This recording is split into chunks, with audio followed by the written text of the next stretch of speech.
सब बाधाएं नष्ट हो जाएंगी।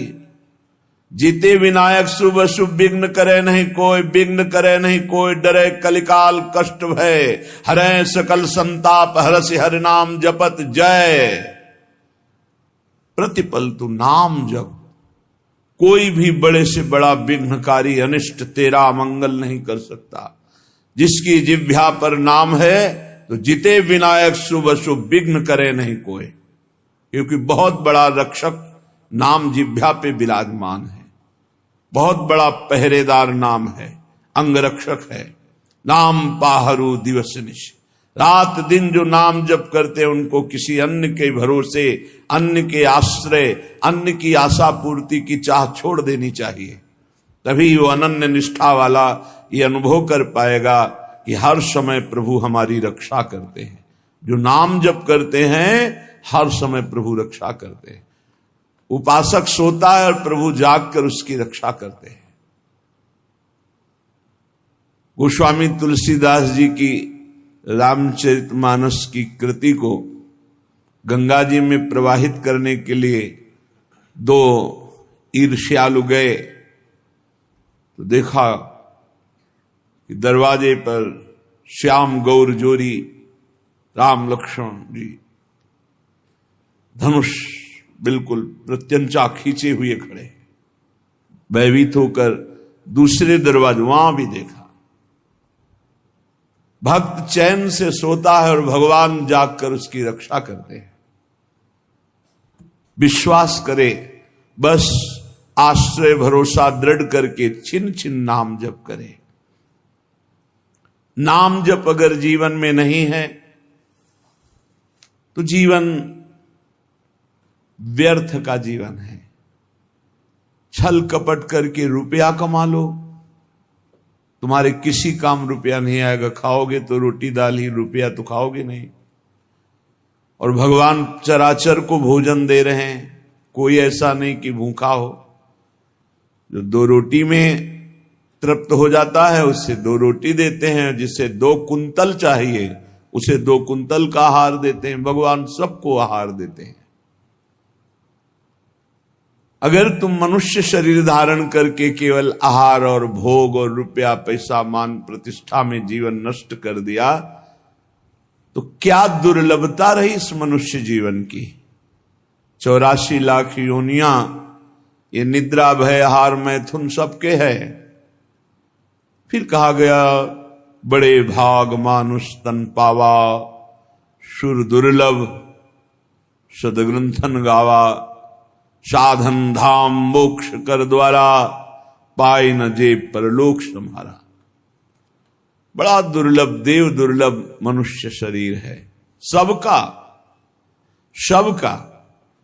जितने मानव देह धारण किए बड़ा देव दुर्लभ, क्योंकि इससे आप जितनी ऊंचाई पर चढ़ना चाहें चढ़ सकते हैं, जितना नीचे गिरना चाहें गिर सकते हैं। लेकिन अन्य योनियों में कर्म के परिणाम रूप उच्च नीच गतियां होती हैं। वो नवीन कर्म नहीं कर सकते, आप नवीन कर्म कर सकते हैं। आप साधना करके मोक्ष प्राप्त कर सकते हैं, भगवान में तन्मय होकर भगवत स्वरूप हो सकते हैं, योग की दिव्य सिद्धियां प्राप्त कर सकते हैं। स्वर्ग ब्रह्म लोक जहां जाना चाहो, कैलाश साकेत वैकुंठ सब प्राप्त कर सकते हैं आप मानव देह में। पर भूल गए, हम वही भोगने में लग गए जो अन्य योनियों में स्वाभाविक मिलता है। अमर्यादित मैथुन पशु पक्षियों में, उसके लिए जीवन नष्ट कर देना। भोजन उसके लिए, बस इतना ही तुम्हारा लक्ष्य है, रसेंद्री और जनेंद्री का भोग मिल जाए। रुपया तो केवल भोग मिलता है इसलिए है, उसका कोई महत्व नहीं। वो महत्व है कि उसको हम भोग प्राप्त करने के लिए प्रयोग करते हैं, बस इसलिए रुपये में महत्व है। खास बात है रसेंद्री और जनेंद्री, इन 2 के भोग। श्रीपाद कह रहे हैं, अत्यंता शुचि बीभत्स देहादौ नैव करहिचित, देहि दृष्टि प्रमादात् दप्यत्यनर्थ परंपराम। ये बड़ा गंदा शरीर है, बड़ा गंदा शरीर है। क्या इसमें देव दुर्लभ कहा गया है, पर देवताओं में ऐसा नहीं होता। और निकल जाए तो सौरभ से वातावरण युक्त हो जाएगा और आपके शरीर के हर जगह से दुर्गंध आती है, क्योंकि मलमूत्र बनाता है। विनमूत्र श्लेष्म पूषादिक भरितमिदम, इसमें क्या भरा हुआ है? मलमूत्र श्लेष्मा, गंदी चीजें। ऊपर से चमड़ी चिपकी हुई है, उससे आकर्षण होता है। अत्यंता शुचि, बड़ा अपवित्र है। चाहे जहां स्नान कर लो, चाहे जिस तीर्थ में, एक रेशम के थैले में विष्ठा और मूत्र भर लो थैली में, और ऊपर से उसे कहीं भी डुबाओ, तो ये रहस्य जानने वाला कि इस थैले में क्या भरा है, वो कभी उसे छूना नहीं चाहेगा।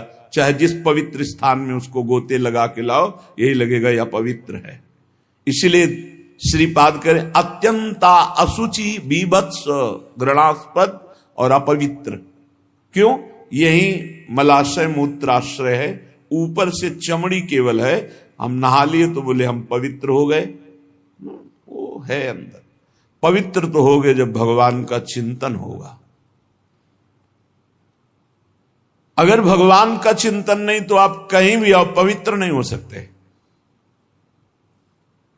बाह्य और भीतर पवित्रता भगवान की स्मृति से है। अपवित्र पवित्रो वा सर्वावस्थांगतोपि वह यह स्मरेत पुंडरीकाक्षम सवायाभ्यंतर शुचि। वो बाह्य और अभ्यंतर से परम पवित्र हो जाता है जो भगवान का स्मरण करता है। खास स्नान पवित्रता है भगवान का स्मरण। अगर बाहर से नहा लिया, भगवान से संबंध नहीं, भगवत भजन नहीं, तो क्या है? चमड़ी बरधोली, अंदर तो मलई मूत्र भरा है। अत्यंता अशुचि बीभत्स घृणास्पद देहादौ नैव करचित। इस देह से अपना संबंध मत रखो। यहां संबंध की क्या बात, मैं ही हूं ऐसा माने हुए हैं। इतना जोर का संबंध है कि ये हम भूल गए कि हमारी देह है। हम ये मान लिए कि मैं ही देह हूं। देख लो आप कैसे, तो आप बोलेंगे गोरे काले स्वस्थ अस्वस्थ, तो देह का ही परिचय तो बता रहे हैं। मैं को देह में मिला दिया। मेरा तो चलो थोड़ा दूरी करके वर्णन हुआ, लेकिन मैं ही शरीर हूं, बस यही भावना। कितना घोर अज्ञान अंधकार छा गया। कह रहे देहादौ नैव करचित। इस देह में मैंपन भूल करके भी मत करो, नहीं तो नष्ट हो जाओगे। क्या नष्ट हो जाओगे? बोले सर्वात्मार्थोरुविघ्नम कलय यदि मनोयोषिताम भावनिघ्नम।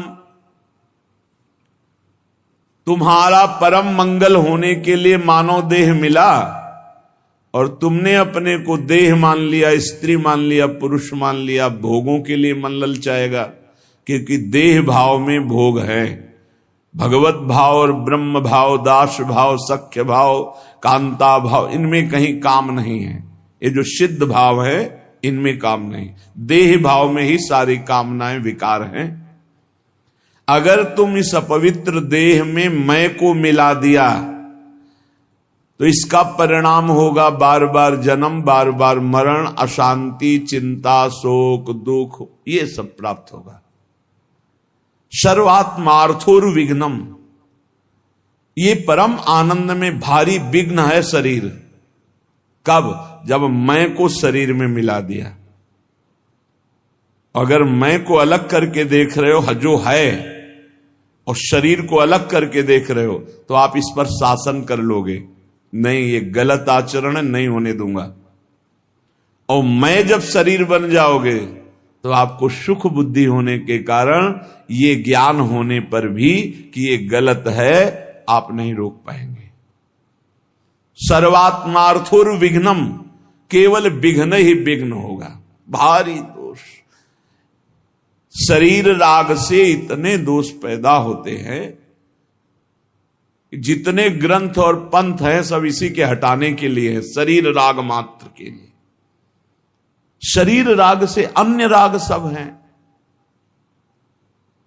एक दो भाई, खेती का बंटवारा हो रहा है, कुछ हाथ खेती बड़े भाई वाले खेत में ज्यादा है। लड़ाई शुरू हुई, छोटे भाई ने मार डंडो बड़े भाई को मार डाला, छोटा भाई जेल गया, खेती वैसे ही पड़ी। माया का नाटक तो देखो, एक का दिव्य मानव देह जो भगवत प्राप्ति कर सकता था वो मारा गया, एक का जेल प्राप्त हो रही, दोनों अज्ञान की दशा में जीवन को नष्ट कर दिए। एक कथा, पूरा संसार इन्हीं वासनाओं के खेल में, सर्वात्मार्थोरु विघ्नम, जहां मैं को शरीर में मिला दिया गया, इतनी कामनाएं प्रकट हो गई, वासनाएं प्रकट हो गई, इतना अहंकार प्रकट हो गया कि विघ्न ही विघ्न, पूरा जीवन अशांति। अध्यात्म के बिना स्वप्न में भी कोई शांति प्राप्त नहीं कर सकता। चाहे जितना रुपया कमा लो, चाहे जितने अरबों की संपत्ति एकत्रित कर लो, तुम अशांत रहोगे, तुम चिंता युक्त रहोगे, तुम दुख युक्त रहोगे, तुम मृत्यु से भयभीत रहोगे और बार बार तुम्हें जन्मना मरना पड़ेगा। अध्यात्म के बिना कुछ भी प्राप्त हो जाए। ऐसे ऐसे राजा हुए जिन्होंने विश्व के माने हुए वैद्यों को पास रखा, विश्व की औषधियां रखी, बड़ी बड़ी व्यवस्थाएं रखी कि एक जरा सी छींक हो कि हजारों प्रकार की औषधि, वो भी मर गए। मृत्यु ने उनको भी मिटिया मेट कर दिया। क्या व्यवस्था करोगे? ऐसे ऐसे भोग विलासी चक्रवर्ती सम्राट, ऐसा ऐसा कहां सब खत्म। भूल मत करो, मैं को शरीर में मत मिलाओ। ये जो मिल गया है इसी को हटाना है। जड़ चेतन ग्रंथि पड़ गई, यद्यपि मृषा छूटति कठिनाई। निघ्न दुष्टेन्द्रियाणि प्रसभ मुदय भांज युद्यतामर्ष दंडई। तुम अपनी इंद्रियों को दुलार करके उनके प्रसन्न करने के लिए उनको छूट दे देते हो, जाओ भोगो, वही तुम्हारे को बंधन प्राप्त कराती है। यद्यपि मृषा छूटति कठिनाई, जलन पैदा की। ऐसा क्यों किया? कभी नहीं करूंगा, फिर वही अज्ञान, बार बार नहीं करूंगा और बार बार वही करते। फिर भगवान दंड विधान कर देते हैं। एक दो बार तुमसे गलती हुई, क्षमा याचना की, या बहुत गलतियां हो गई, सत्संग सुना, बुद्धि पवित्र हो रही, अब लो नशानी अब ना नशइयो, तो भगवान कृपालु है, वो कह रहे अहम त्वाम सर्व पापेभ्यो मोक्षयिष्यामि मा शुचः। मैं तुम्हें पवित्र कर दूंगा, सारे पाप नष्ट कर दूंगा, अब तो होश में चलो। नहीं, निघ्न दुष्टेन्द्रियाणि, ये दुष्ट इंद्रियां बार बार जीव को घसीट करके भोगों में डाल देती। तो क्या करें? गुस्सा करो इन इंद्रियों के ऊपर, अनुमति मत दो, इनको दंड दो, उपवास करो, नाम का दंड दो, खूब नाम जप करो, परेशानी पैदा, परिक्रमा लगा, निकल जाओ गिरिराज जी की परिक्रमा में, 5-7 घंटे नाम जप करते हुए पूरी परिक्रमा, आराम आराम से, दौड़ने की जरूरत नहीं, 5-7 घंटे में आराम आराम से नाम जप कर देखो। अगर तुम्हारा उसी समय दिमाग परिवर्तन न होने लगे तो बताना। पर इंद्रियों को छूट देकर मनमानी भोग वासना में लगाते तुम्हारा नाश कर देंगी, पतन कर देंगी। रामाख्या कालकूटादपि विषम तमा भाति साधयु धारा। ये भगवान श्री हरि की माया के द्वारा रचा हुआ ऐसा बगीचा है संसार कि इसका मनोरंजन करने का मन हो ही जाता है। और जो मनोरंजन में फंसा हो आज तक नहीं निकल पाया, जब से सृष्टि हुई आज तक इस जादू के बगीचे से नहीं निकल पाया। कहीं न कहीं वो कंचन कामिनी कीर्ति, कहीं न कहीं वो फंसा मिलेगा। अगर आप इसे मैं को शरीर से हटा दें तो आप जीत जाए। जब तक अपने को पुरुष स्त्री मानेंगे, मैं को शरीर में मिलाए रखे, तब तक कुछ भी साधन कर लो, सवाल हल नहीं होगा। और ये होता है स्वीकृति से। स्वीकृति से बड़ा परिवर्तन सूक्ष्म शरीर पर पड़ता है आपकी स्वीकृति का। जैसे हम पहले सन्यास में थे तो स्वीकृति हो गई कि अब सन्यासी, तो स्वप्न में अपने को सन्यासी ही देखते थे। अब जब स्वीकृति हुई, मैं श्री जी के चरणों का दास, अब स्वीकृति, तो इस सूक्ष्म शरीर स्वप्न में यही दर्शन कराता है। जब स्वीकृति हुई, मैं श्री जी की सहचरी, तो उस स्वीकृति में ना ये भेष होगा, ना पुरुष शरीर होगा, वही स्वीकृति। स्वीकृति कर लिया मैं स्त्री मैं पुरुष, इसी स्वीकृति में सारे दोष बैठे हुए हैं। स्वीकृति कर लिया मैं प्रभु का दास, इसी स्वीकृति में आपको निर्दोष करने की सामर्थ्य मिलेगी।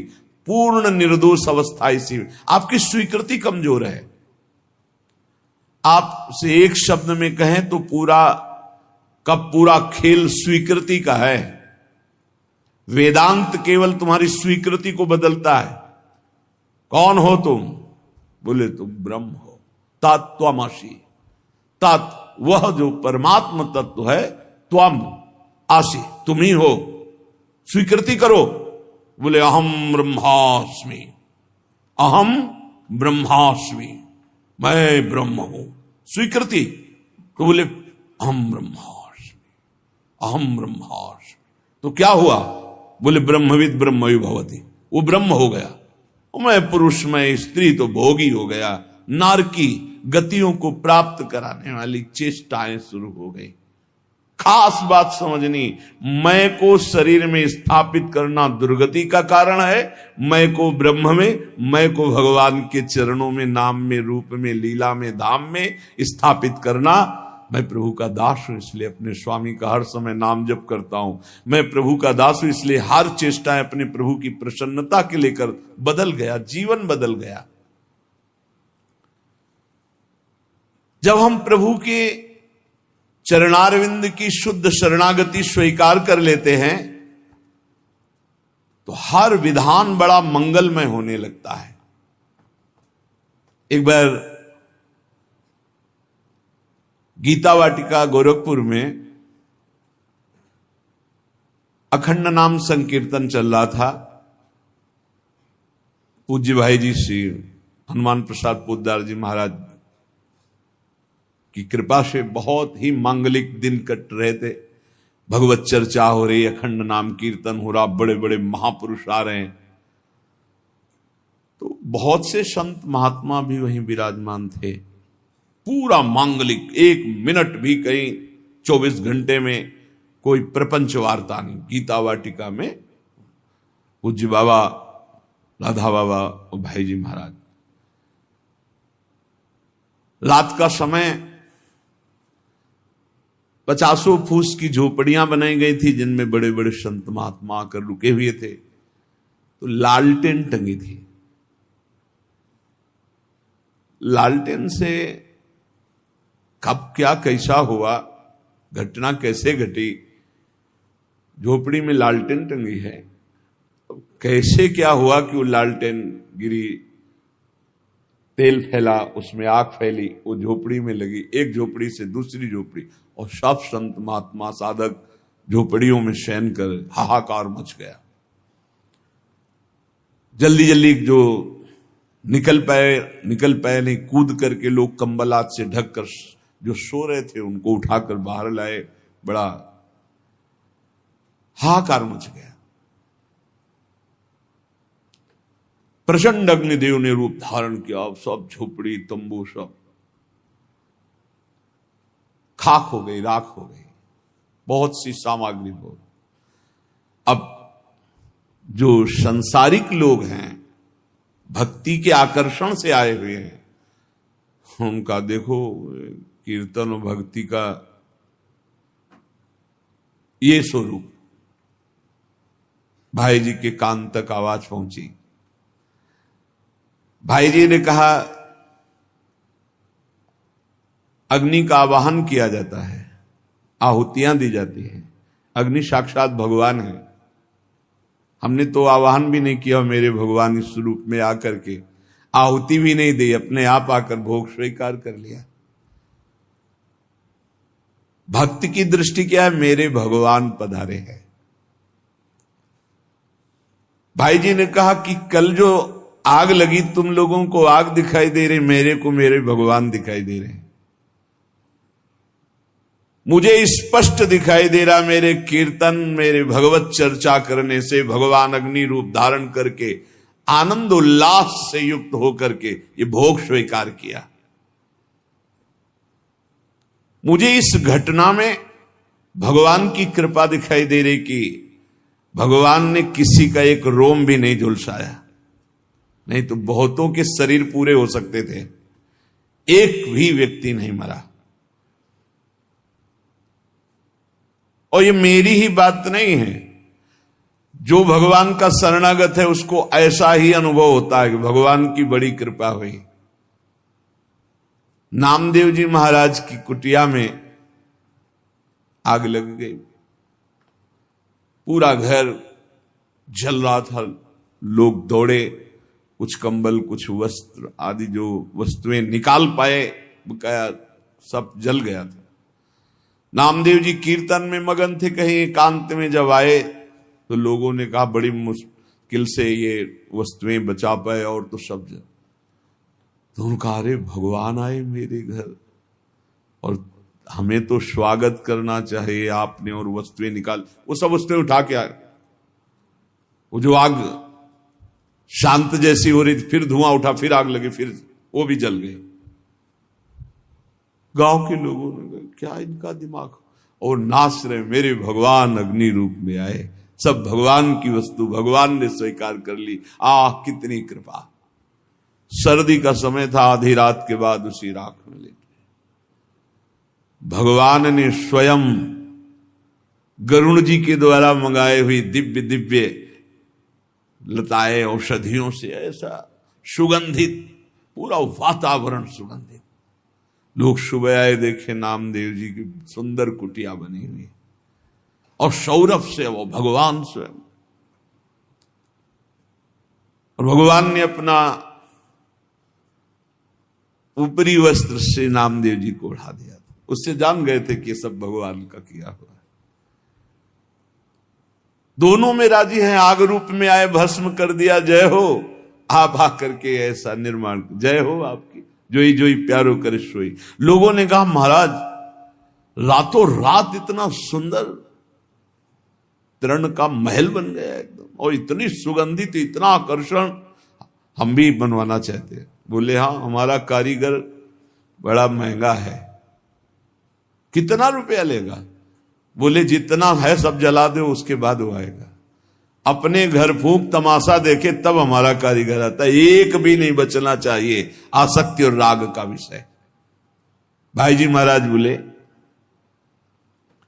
जो उपासक सर्वतोभावेन भगवान को समर्पित है, चाहे वो भक्त हो या ज्ञानी हो, वो हर घटना में निश्चल और भगवत कृपा को देखता रहता है, और वास्तविक भगवत कृपा होती है। याज्ञवल्क्य जी जनकपुरी जब आते तो वेदांत चर्चा बहुत सुंदर होती। तो जब याज्ञवल्क्य जी आते तो बड़े बड़े ऋषि मुनि साधक सिद्ध सब उपस्थित होते कि जरूर कोई न कोई गूढ़ चर्चा होगी। पर जब तक जनक जी नहीं आते थे तब तक वो चर्चा नहीं शुरू करते थे, पूरी सभा भरिए इंतजार करते। जब जनक जी आते तब चर्चा। तो कई ऐसे महापुरुष जिनको लगा कि ठीक है जनक जी विदेह राज है, पर ऐसा नहीं कि और किसी की ज्ञान में स्थिति नहीं। जब तक जनक जी नहीं आते तब तक तो कहा कि अन्य श्रोता भी तो हैं याज्ञवल्क्य जी से, पर आप जब जनक जी आते हैं तभी शुरू करते हैं आप चर्चा। क्या हम ऐसा समझ सकते हैं कि आपकी ममता जनक जी पर है? क्योंकि समता में तो जब सब बैठे हैं तो शुरू कर देना चाहिए। जब जनक जी आएंगे तभी तो हम क्या है समझ सकते हैं, क्योंकि ज्ञान से भरपूर बड़े बड़े ब्रह्म ऋषि बैठे रहते हैं। ऐसा नहीं कि जो जनक जी को ज्ञान हो और किसी को है ही नहीं। तो इसका मतलब लगता है याज्ञवल्क्य जी के अंदर कहीं ना कहीं ममता है, कहीं ना कहीं मोह है जनक जी के प्रति। परम योगी याज्ञवल्क्य जी थे। उन्होंने एक दिन सत्संग चल रहा था, पूरी जनकपुरी में आग लगा दी योग बल से। सूचना आई जनक जी, महाराज की जय हो, पूरी मिथिला नगरी आसपास से अग्नि से घिर चुकी है, जल्दी जल्दी भागो। जो जनकपुर वासी थे वो तो भागे, आसपास बिल्कुल नजदीक अग्नि आ चुकी थी, वो योग बल से लगी हुई थी। जो ऋषि मुनि थे अपने अपने आप, कोई व्याघ्र चर्म, कोई हिरण का चर्म बिछाए हुए, जो मृग चर्म, कोई कुशा, कोई कंबल, सब अपने अपने समेटे याज्ञवल्क्य जी यथावत चर्चा कर रहे हैं। कोई भागा इधर, कोई उधर भागा, कोई भी वहां नहीं था, केवल जनक जी बैठे थे। बार बार मंत्री आदि, महाराज राजमहल में भी आग लग चुकी है, लगभग पूरा राजमहल जल चुका है, आप महाराज सुरक्षित होइए, आप हटिए यहां से। शांत मुद्रा में बैठे याज्ञवल्क्य जी का प्रवचन चल रहा, केवल जनक जी सुन रहे। सर्वथा निश्चिंत भाव से वो कथा करते जा रहे और वो सुनते जा रहे, स्थिर बैठे रहे जनक जी।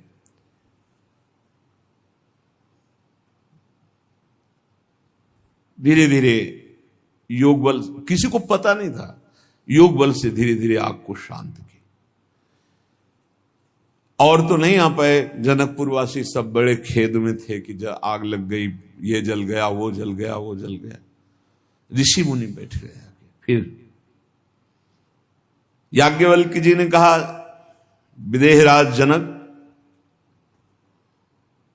सर्वस्व मिथिला में जल गया, राजमहल भी जल गया, बार बार सूचना हुई, सब महात्मा लोग अपने कमंडल आसन लेकर के हट गए, आप क्यों नहीं हटे? महल में आग लग गई, सर्वस्व नष्ट हो गया, आपको तो देखना चाहिए, आप राजा हैं। जनक जी ने कहा, महल की क्या बात, अगर इस शरीर में भी आग लग जाती तो हमें क्या फर्क पड़ता? नैनम छिन्नन्ति शस्त्राणि नैनम दहति पावका न चैनम क्लेदयन्त्यापो न शोषयति मारुता। क्या ज्ञान ये प्रवचन के लिए ही केवल है? ये अनुभूत विषय है। मेरी आत्मा है आग, वो इस शरीर को नष्ट कर सकती है, आत्म तत्व को नहीं, और मैं आत्मस्वरूप हूं, क्या फर्क पड़ता है? महल जल गया, जलने वाली चीज जल गई, शरीर जल जाता, जलने वाली चीजें जल जाएगी, आत्मस्वरूप में नहीं।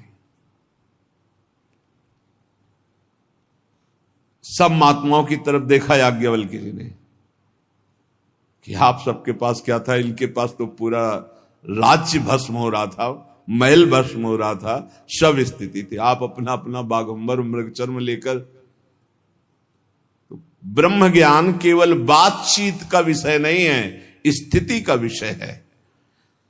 ऐसे चाहे वो भगवत भक्त हो या ब्रह्म ज्ञानी हो, दोनों ब्रह्म ज्ञानी की दृष्टि में ब्रह्म के सिवा कुछ नहीं, भगवत भक्त की दृष्टि में आराध्य देव के सिवा कुछ नहीं।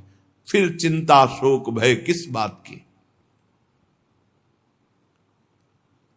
किसी भी स्थिति में विचलित ना होना, अपने आराध्य देव के चिंतन से, अपने लक्ष्य से ना हटना, ये परिपक्व अवस्था है, चाहे भक्त हो चाहे ज्ञानी हो।